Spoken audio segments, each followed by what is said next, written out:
मर्दों से बना ससुराल। नैना वो देख बाहर, शर्मा जी की पत्नी कैसे उन्हें सुना रही है। क्या कह रही हो मम्मी जी? हाँ आके तो देख। नैना सब्जी काटती हुई रसोई से बालकनी में आकर खड़ी हो जाती है और देखकर कहती है, मम्मी जी अगर इस तरह हमारे घर में हो तो हमारे घर के मर्द तो हमें घर से बाहर ही निकाल दे। अरे बेटा बाहर क्या निकालेंगे, इस तरह से बोलने की हिम्मत कभी हो पाएगी क्या तेरी? बोलने से पहले ही जुबान खींच लेंगे ये। वही तो मम्मी जी, मैं तो आपके बेटे के सामने एक शब्द भी 10 बार सोचकर बोलती हूँ। ये शर्मा आंटी अपने पति को कैसे इतना कुछ बोल रही है?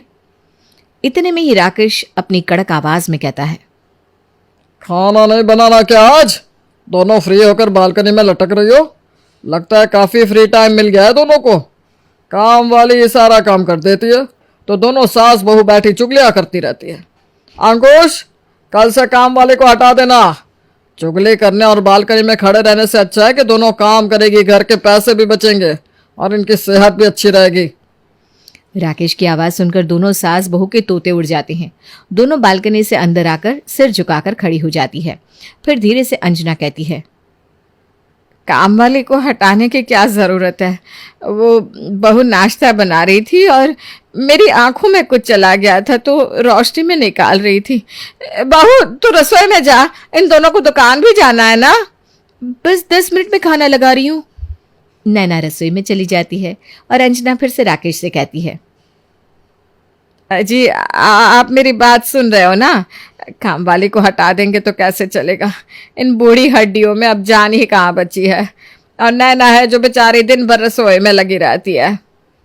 ठीक है नहीं हटाऊंगा, लेकिन दोनों सास बहू अब मुझे बालकनी में खड़ी नजर नहीं आनी चाहिए। ठीक है जी। अंजना खुश होकर रसोई में जाकर नैना से कहती है, अरे बहू बहुत मुश्किल से तेरे ससुर जी को काम वाली ना हटाने के लिए मनाया है। अब तू दोनों बाप बेटे के सामने बाहर मत खड़ी होना।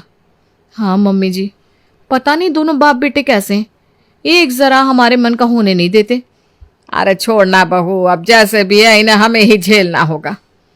नैना और अंजना मिलकर नाश्ता लगाती हैं और नाश्ता परोसते वक्त नैना का घूंघट सरक जाता है। नैना घूंघट ठीक करती है, तभी राकेश कहता है, आजकल की लड़कियों से एक पल्लू नहीं संभलता तो घर क्या संभालेगी? ऐसा नहीं है जी, बहू की उम्र ही क्या है, 20 साल की तो है अभी। तुम्हारी शादी तो 15 साल में हो गई थी। बहू का पक्ष लेना बंद करो। नैना एक हाथ से अपना पल्लू और दूसरे हाथ से खाना परोसती है। नाश्ता करके राकेश और अंकुश दुकान चले जाते हैं। दुकान जाने के बाद भी मजाल है कि नैना और अंजना राकेश की मर्जी के बिना कहीं जाकर आ जाए। एक रोज नैना अंजना से कहती है, मम्मी जी बहुत दिनों से पानी पूरी नहीं खाई है, मेरा बहुत मन कर रहा है खाने को। अरे तो घर में बना ले। मम्मी जी घर में वो स्वाद नहीं आता, बाहर चलते ना, पापा जी और आपका बेटा तो दुकान में है ना। अरे इनको पता चल गया कि हम दोनों बाहर गई हैं तो हमारी खैर नहीं। अरे कुछ नहीं पता चलेगा, आप चलो ना मेरे साथ, हम दोनों हर शाम बाजार होकर आएंगे, कम से कम कुछ पल तो अपने हिसाब से जिएंगे। अब ज्यादा मत सोचिए, चलिए ना मम्मी जी। ठीक है तू कहती है तो चलती हूँ। नैना अंजना के साथ शाम के वक्त किसी को भी बिना बताए घूमने चली जाती है। दोनों साथ में अच्छे से खाती पीती हैं और मजे करती है। फिर दोनों घर आ जाती हैं। घर आकर नैना अंजना से कहती है, मम्मी जी आप ना बेकार में इतना डर रही थी, कुछ हुआ क्या? नहीं ना? अरे अभी तो कुछ नहीं हुआ है, आज किसी ने देखा नहीं हमें, बाहर देख लेता तो हम दोनों जाते काम से। अरे मम्मी जी किसको इतना समय है कि हम दोनों को देखेगा, आप रिलैक्स रहो, आज की तरह अब तो हम दोनों रोज जाएंगे शाम को। अंजना भी बहुत दिन के बाद खुश होती है। हमारे यहाँ जहाँ हर घरों में औरतों की चलती है, वहीं अंजना के घर में उसकी या किसी भी औरत की नहीं चलकर बस घर के मर्दों की ही चलती है। आज तो किसी तरह दोनों सास बहू बच जाती हैं, लेकिन अब दोनों रोज शाम को घूमने निकल जाती है। एक रोज जब शाम को नैना और अंजना पानीपुरी के ठेले पर होती है, तभी वहां पर राकेश और अंकुश भी आ जाते हैं। दोनों को देखकर नैना और अंजना के होश उड़ जाते हैं और दोनों चुप्पी साध लेती है। तभी पानीपुरी वाला कहता है, मैडम आप दोनों खा क्यों नहीं रही है, पूड़ियाँ गल रही है। तभी हिचकते हुए धीरे से अंजना कहती है, भैया हमारा हो गया और नहीं लेना। मैडम आप दोनों ने खाया ही कहाँ है? जब आई हो तो खा लो, खाना नहीं था तो तुम दोनों को आना नहीं चाहिए था। नैना और अंजना डर डर कर खाती हैं। नैना का पुचका सरक जाता है। राकेश की आंखें देखकर दोनों सास बहू का खून सूखने लगता है। चलिए, अगर दोनों का खाना खत्म हो गया है तो घर चले। अंकुश, पैसे देकर गाड़ी में आ जा। चारों घर के लिए निकलते हैं। माँ, आज तक तुम कभी इस घर से इस तरह नहीं निकली। यह सब नैना ने ही तुम्हें सिखाया होगा। हमारी इज्जत की फिक्र नहीं है आप दोनों को। बिना गाड़ी के इस तरह घूम रही थी मार्केट में, वो भी इस बारिश के मौसम में। पैर फिसल जाता तो। नाना, तुम में एक जरा बुद्धि नहीं है। नैना ने कुछ नहीं किया है बेटा। अंकुश, घर चल, बातें वहीं होगी। सब चुप्पी साध लेते हैं। घर जाकर राकेश अंजना से कहता है, तुम जो कर रही हो बहुत अच्छा कर रही हो। राकेश बिना खाए पिए ही सो गया। अगले दिन राकेश खुद घर पर ही रुक जाता है और अंकुश को दुकान भेज देता है। मैंने थोड़ी छूट क्या दे दी तुम दोनों को, खुद को घर के मालकिन समझने लगी। तभी नैना के मायके से उसका भाई आता है। अपने भाई को देखकर नैना की खुशी उसकी आंखों में चमकने लगती है। भाई, तुम आए और मुझे बताया भी नहीं। वो दीदी, मैं यहाँ ऑफिस के काम से आ रहा था, सोचा तुमसे मिलता चलूं। तुम जाओगी ना तो मैं भी चलूंगी तुम्हारे साथ। ठीक है, चल लेना, अभी तो मुझे जाने दो। नैना अंजना से कहती है, मम्मी जी, मैं शाम को अपने भाई के साथ मायके चली जाऊं? बहू, इस घर में मेरी कहाँ चलती है। तो अंकुश से ही पूछना, नहीं तो वो बेकार में ही तेरे भाई को इतना सुना देगा। आप सही बोल रही हो। नैना अंकुश को फोन लगाकर कहती है, अंकुश, क्या मैं अपने भाई के साथ मायके चली जाऊं? बहुत दिन हो गए मैं मायके नहीं गई हूं। अरे अभी जाने की क्या जरूरत है, बाद में चली जाना। चलो अब काम करने दो। अरे जाने दीजिए ना, बहुत याद आ रही है मुझे माँ की। इतनी याद आती है तो वहीं रह जाना था, आने की जरूरत क्या थी। ये क्या कह रहे हैं आप? ऐसे कैसे मैं वहां रह सकती हूँ? तो फिर चुपचाप से यहीं पड़ी रहो। नैना फूट फूट कर रोने लगती है। मम्मी जी, कब तक ऐसे ही चलेगा? हम औरतें अपना मन कब तक मार कर रहेगी? क्या सुमित देवर जी भी इन्हीं दोनों की तरह है? नहीं, मेरा सुमित तो एकदम अलग है। वो लाखों में नहीं करोड़ों में एक है। बहू, थोड़ी शांति रख। जिस तरह मैंने इतने दिन गुजारे हैं तुझे भी गुजारने होंगे। कल सुमित घर आ रहा है। मम्मी जी, अब मुझसे और बर्दाश्त नहीं होता। सांस भी लो तो पूछ के लो। भगवान करे कोई ऐसी आए इस घर में जो इस घर के नक्शे को ही बदल कर रख दे। मम्मी जी, सुमित की शादी मत करना आप, वरना उसके पीछे जो आएगी ना, उसकी किस्मत भी हमारी तरफ फूट जाएगी। अरे मैं कौन होती हूँ इस घर में कोई फैसला लेने वाली? तुम्हारे पापा जी सुमित के लिए लड़की देख ही रहा है। शाम को हर्ष वापस से नैना के घर उससे मिलने आता है और हॉल में बैठ जाता है। नैना अपने भाई को मिठाइयाँ देने के लिए जोमेटो से ऑर्डर कर देती है। जोमेटो वाला घर आकर फ़ोन करता है। नैना गेट पर उसे खोलने जाती है और मिठाई का डब्बा लेकर आती है और जैसे ही अपने भाई के हाथ में देने लगती है, राकेश कहता है, क्या है ये सब? तुमने किससे पूछकर घर में जोमेटो वालों को बुलाया? इस घर में जो आएगा मेरी मर्जी से आएगा। जिस तरह से इसे मंगवाई हो उसी तरह से वापस कर दो। मेहमान को बाहर की नहीं, घर की मिठाई आ जाएगी। जाकर गाजर का हलवा बना कर दे दो अपने भाई को। नैना बिना कुछ कहे रसोई में जाती है और गाजर का हलवा बनाने लगती है। तभी हर्ष आकर कहता है, दीदी, तुम्हारे घर में जैसा चलता है तुम वैसा ही करो ना। इतनी मेहनत मत करो, मैं चलता हूँ, मेरी ट्रेन है। अरे तू रुक जाना भाई, तू भी इन लोगों की तरह करेगा क्या? भगवान किसी लड़की को ऐसा ससुराल ना दे। पर हर्ष उसी वक्त वहां से चला जाता है। अगले दिन सुमित घर आता है। सुमित को देखकर सब खुश हो जाते हैं। बेटा, बहुत दिन हो गए तुझे देखे, अच्छा हुआ तो आ गया, मन खुश हो गया मेरा। हाँ पापा, मुझे भी आप सबकी बहुत याद आ रही थी। मैंने तेरे लिए बहुत पैसे वाले घर की लड़की पसंद की है। इस बार तेरी सगाई करा दूंगा उससे। लड़की? और मेरे लिए? पापा, मैंने शादी कर ली है। आपको किसी लड़की को मेरे लिए देखने की जरूरत नहीं है। कल ही मैं उसे यहाँ बुला रहा हूँ। मैंने सोचा पहले आप सबको बता दूँ, लेकिन मुझे क्या पता था कि मेरे लिए पहले से आप लोगों ने रिश्ता देख रखा है।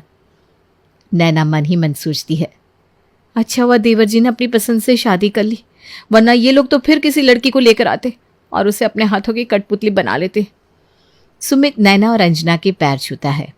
भाभी, आप अपनी देवरानी से मिलने के लिए उतावली नहीं हो क्या? उसके आने से आपको बहुत मदद हो जाएगी। बेटा, लड़की तो मॉडर्न होगी नहीं? हाँ मम्मी, वो मेरे साथ ही पढ़ी है और साथ ही जॉब कर रही है। तुम दोनों उससे मिलकर बहुत खुश हो जाएंगी। हाँ, हमें तो सबकी खुशी में खुश होना ही पड़ता है बेटा। इधर राकेश अंदर ही अंदर आग बबूला होता रहता है, लेकिन सुमित से कुछ नहीं कह पाता। अगले दिन नायरा सुमित के घर आती है और बहू के आने की खुशी में राकेश को अपनी इज्जत के लिए एक रिसेप्शन देना पड़ता है। रिसेप्शन में जहां नैना और अंजना सर पर पल्लू लिए खड़ी थी, वहीं नायरा बिना पल्लू के स्टेज पर खड़ी हो जाती है और सुमित से बातें करने लगती है। मम्मी जी, नायरा ने तो पल्लू तक नहीं लिया, ऊपर से इस तरह सबके सामने देवर जी से बातें कर रही है। अरे बहू, तू जा नायरा को धीरे धीरे समझा दे, उसे यहाँ के तौर तरीके पता नहीं है ना। जी मम्मी जी। अंजना के कहने से नैना तुरंत स्टेज पर जाकर नायरा को धीरे से कहती है, नायरा, तुम ना माथे पर पल्लू ले लो, वरना पापा जी देख लेंगे तो माहौल बहुत खराब हो जाएगा। क्यों भाभी, मैं कोई पल्लू वल्लू नहीं लेने वाली, मैं भी तो उनकी बेटी की तरह हूँ। अरे तुम समझ नहीं रही हो, इस घर में ना बस मर्दों की चलती है, हम औरतों की नहीं। चलती होगी, लेकिन अब से नहीं। मैं तो कहती हूँ आप और मम्मी जी भी अपना पल्लू हटा दो, हमें भी अपनी मर्जी से खुल के जीने का हक है। नायरा, लगता है देवर जी ने तुम्हें कुछ बताया नहीं है, तुम मेरी बात समझने की कोशिश करो ना। मैं चली डांस करने भाभी, मैं तो कहती हूँ आप भी मुझे ज्वाइन करो, हम मजे करेंगे, जो होगा मैं देख लूंगी। नायरा और सुमित डीजे पर खूब थिरकते हैं। राकेश का तो खून गर्म हो जाता है और वो पार्टी खत्म होते ही नायरा पर चिल्ला कर कहता है, लगता है सारी तमीज मायके में ही रखा है। बहुओं को किस तरह से रहना चाहिए पता नहीं है क्या? सुमित, कैसी लड़की उठा कर ले आया है तू, जिसको ये तक नहीं पता कि 4 लोगों के बीच माथे पर पल्लू रखना जरूरी होता है। तुझे क्या अपनी बीवी को कंट्रोल करना सिखाना होगा? पापा जी, क्यों करूं मैं ऐसे कंट्रोल? इससे क्या ही गलत किया? सबको हक है अपनी जिंदगी जीने का। पापा जी, इज्जत बहू को दबाने में नहीं होती। मेरी जगह आपकी बेटी होती तो क्या आप उसे भी पल्लू में रहने को कहते? तू मुझसे जबानदारी मत कर, समझी? मैं औरतों के मुंह नहीं लगता। सुमित और नायरा अपने कमरे में चले जाते हैं। सुमित, मैंने देखा मम्मी और भाभी पापा जी से बहुत डर के रहती है। पापा जी और भैया को तो सबक सिखाना होगा, खुद को पता नहीं क्या समझते दोनों, जैसे औरतों का कोई वजूद ही नहीं है। अरे मैडम, शांत हो जाइए। मैंने इसीलिए तो तुमसे शादी की ताकि तुम मेरे घर का तख्ता पलट कर दो, वरना पापा मेरी शादी किसी सीधी सादी भाभी की तरह लड़की से कर देते। आप देखो मैं क्या करती हूँ। अगली सुबह नायरा अंजना और नैना के पसंद का नाश्ता बनाती है और अंजना से कहती है, मम्मी जी आप और भाभी जी सबके साथ बैठकर नाश्ता कर लीजिए। नहीं बहू, सब मर्द खा लेते हैं ना, फिर हम तीनों एक साथ बैठकर खाएंगे। क्यों मम्मी जी, आप बैठो ना, मैं सबको खिलाकर खाऊंगी, बैठो। नायरा अंजना और नैना को खाने के टेबल पर सबके साथ बिठा देती है। राकेश नाश्ता देखकर कहता है, नाश्ता मुझसे पूछे बिना कैसे बन गया? हटाओ इस सबको, इन सब से पेट भरता है क्या? सुमित, तुमने अपनी पत्नी को इस घर के नियम नहीं बताया क्या, जो वो सब कुछ अपने मन से कर रही है? इतना ही उसे अपने मन का करना है तो अपने मायके में रहे, यहाँ नहीं। भैया ऐसा नहीं है, वो माँ को बहुत दिनों से इडली खाने का मन कर रहा था तो आज नायरा ने उनकी पसंद का बना दिया। इस घर में मर्दों की पसंद चलती है, इडली से कोई पेट भरता है क्या? तुम भी औरतों की तरह बातें करने लगे। सुमित, तू भी औरतों की तरह घर पर ही रहना अब, क्योंकि तू उनकी तरह ही बातें करने लगा है। चल अंकुश, दुकान का वक्त हो रहा है, आते वक्त सुमित के लिए चूड़ियां भी लेते आना। अब यह भी इन औरतों की तरह बीच में बैठा रहेगा ना। अंकुश और राकेश बिना नाश्ता किए ही घर से चले जाते हैं। अंजना कहती है, बहू, मर्दों का घर से भूखे जाना सही नहीं होता, कल से तेरे पापा जी की पसंद का खाना ही बना देना। मम्मी जी, एक दिन में कुछ नहीं हो जाएगा, हम औरतों की कीमत उन्हें भी समझ में आनी चाहिए। जब देखो औरतों को ताना देते रहते हैं। आप टेंशन ना लो और आराम से खाना खाओ। नायरा अब हर चीज़ में अपनी मनमानी करती है और हर जगह अंजना और नैना की पसंद को पहले रखती है। ये सब देखकर राकेश और अंकुश कहते हैं, औरतें बस यही कर सकती है, क्योंकि उनकी बुद्धि तो घुटने में होती है। जो काम ये करती है वो काम काम वाली भी कर सकती है। सबकी सब अपने मायके चली जाओ, मैं काम वाली रख लूंगा। हाँ पापा जी, ये सही रहेगा, काम वाली के रहने से हमें भी राहत हो जाएगी, वरना दिन भर कभी कपड़े आयरन करो, कभी खाना बनाओ, ये साफ सफाई तो सब कुछ सजा के रखना। हाँ, वैसे काम वालियों के हाथों का खाना खाना बहुत मुश्किल है लेकिन हम औरतों को तो आदत होती है ना किसी भी माहौल में डलने की, तो मैं तो कुछ भी खा लूंगी। बस, किसी ने ऊंची आवाज में मेरे सामने बोलने की हिम्मत नहीं की है और यह मुझसे मुंह लगा रही है। सुमित, अपनी बीवी को लेकर निकल जाओ मेरे घर से। तुम दोनों औरतें मिलकर चुगलियां ही करना। सुमित और नायरा इतना कुछ सुनने के बाद घर से चले जाते हैं। अगले दिन नैना का फोन नायरा को जाता है। वो रोती हुई नायरा से कहती है, नायरा, वो तुम्हारे जेठ जी को जेल लेकर जा रहा है। अपनी दुकान में रेड बढ़ गई है। मुझे पता ये लोग जैसे भी है लेकिन टैक्स की हेरा फेरी नहीं करते। मैंने देवर जी से सुना है तुम सीए हो, कुछ करो ना नायरा। भाभी भाभी प्लीज आप रोना बंद करो, मैं आ रही हूँ घर पर। नायरा भागती हुई सुमित के घर आती है और अंजना से कहती है, मम्मी जी आपको पता होगा ना कि दुकान के सारे जरूरी पेपर कहाँ हैं? भाभी, हमारे पेपर तो सीए देखता है ना, वो कहाँ है? भैया ये सब उसी का किया हुआ है। उसी ने बदला लेने के लिए ये सब किया है और खुद भाग गया है। आप चिंता मत करो, हम देख लेंगे। नायरा दुकान जाकर एक एक माल की एंट्री करती है और पूरी रात जगकर पेपर तैयार करती है। अगले दिन सुबह पहले सारे पेपर के साथ नायरा और सुमित जेल पहुंचते हैं और वहां एक पेपर बकायदा सबूत के साथ देखकर नायरा कहती है, आप अपने टैक्स ऑफिसर को बुलवाइए और फिर से पेपर देखने को कहिए। Okay madam. टैक्स ऑफिसर्स थोड़ी देर में आते हैं। नायरा उनसे बात करती है और सारे पेपर दिखाकर कहती है, ऑफिसर आपको गलत इन्फॉर्मेशन मिली थी। हमने एक एक चीज़ का टैक्स भरा है, बस हमारे सीए की लापरवाही के कारण कुछ पेपर इधर उधर हो गए थे। सब मैंने रेडी किए हैं, आप चेक कर लो। Let me check. Officer paper check करके अंकुश को छोड़ देता है। आप जैसे बहू जिस घर में हो उस घर की किस्मत तो चमकनी है। सब वापस घर चले जाते हैं। राकेश अंजना से कहता है, आज बहुओं और तुम्हारी पसंद से खाना बना लेना।